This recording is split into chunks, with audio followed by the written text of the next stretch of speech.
మనకి నార్కెట్పల్లి మండల్లో జరుగుతున్న కొన్ని దొంగతనాలకు సంబంధించి మనము లాస్ట్ మంత్ 30th రోజు నార్కెట్పల్లి టౌన్లో ఒక గ్రేవ్ ప్రాపర్టీ అఫెన్స్ జరిగిందండి. ఆ ప్రాపర్టీ అఫెన్స్లో సుమారు 22 తులాల బంగారం, 80 తులాల వెండి దొంగతనం అయిందని చెప్తే ఎమ్మటే మనం ఎఫ్ఐఆర్ క్రైమ్ నంబర్ 218/25లో రిజిస్టర్ చేయడం జరిగింది. దీనికి సంబంధించి డిఎస్పీ గారి ఆధ్వర్యంలో సిఐ నార్కెట్పల్లి లీడ్గా ఉండి ఒక 3 టీమ్స్ ఫామ్ చేయడం జరిగింది. ఈ 3 టీమ్స్ ఫామ్ చేసి ఈ ప్రాపర్టీ అఫెన్స్ అన్నీ కూడా ఎలా జరుగుతున్నాయి, ఎందుకు జరుగుతున్నాయి అని చెప్పి వర్కౌట్ చేసిన తర్వాత మనము ఇవాళ పొద్దున మనం ఒక 4 అఫెండర్లని పట్టుకోవడం జరిగింది. ఈ 4 అఫెండర్లలో 2 మైనర్లు ఉన్నారు, 2 జోసెఫ్, ఇంకా విల్సన్ మెరీనా. వీళ్ళందరూ కూడా మన హైదరాబాద్ నాగోల్కి సంబంధించి చెందిన వాళ్ళు. 2 మైనర్లు మాత్రం నార్కెట్పల్లిలో వాళ్ళ తల్లిదండ్రులు నార్కెట్పల్లి వాళ్ళు కూడా హైదరాబాద్కి ఉండేవాళ్ళు.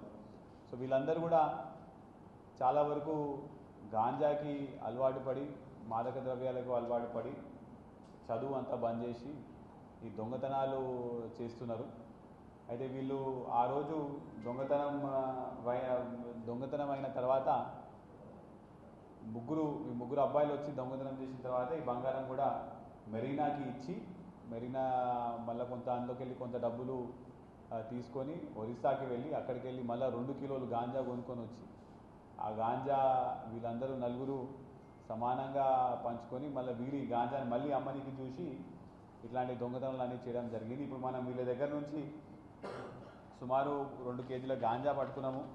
అదేవిధంగా ఒక కత్తి, ఒక ఐరన్ రాడ్, మెట్టలు, గోల్డ్ కాయిన్స్, వెండి పట్టీలు, వెండి కాయిన్స్, మొత్తం 17.1 తులాస్ బంగారం, 79 తులాస్ వెండి, ఒక బైక్, ఇవన్నీ కూడా మనము టోటల్ 20 lakhs వర్త్ సీజ్ చేయడం జరిగింది. వీళ్ళని ఆన్ ఇంట్రాగేషన్ చూస్తే నార్కెట్పల్లిలో అయిన 4 ప్రాపర్టీ అఫెన్స్లు కూడా వీళ్ళు కన్ఫెస్ చేయడం జరిగింది. సో వీళ్ళ మీద మొత్తం ఇప్పుడు 5 కేసులు, ఒక గాంజా కేసు మనం రిజిస్టర్ చేయడం జరిగింది. వీళ్ళకు సోషల్ మీడియాలో రీల్స్ ఇలాంటివన్నీ అలవాటయ్యి గాంజాకి బానిసలయ్యి ఇట్లాంటి పనులని చేయడం జరుగుతున్నదండి. వీళ్ళని ఇమీడియట్గా మనం ఇప్పుడు రిమైండ్ చేయడం జరుగుతున్నది. మైనర్ వాళ్ళకు కూడా మనము యాజ్ పర్ ప్రొసీజర్ వాళ్ళకి చేయడం జరుగుతున్నది.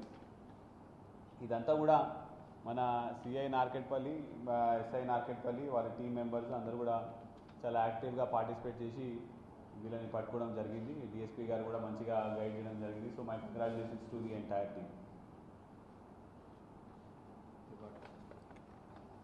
Thank you.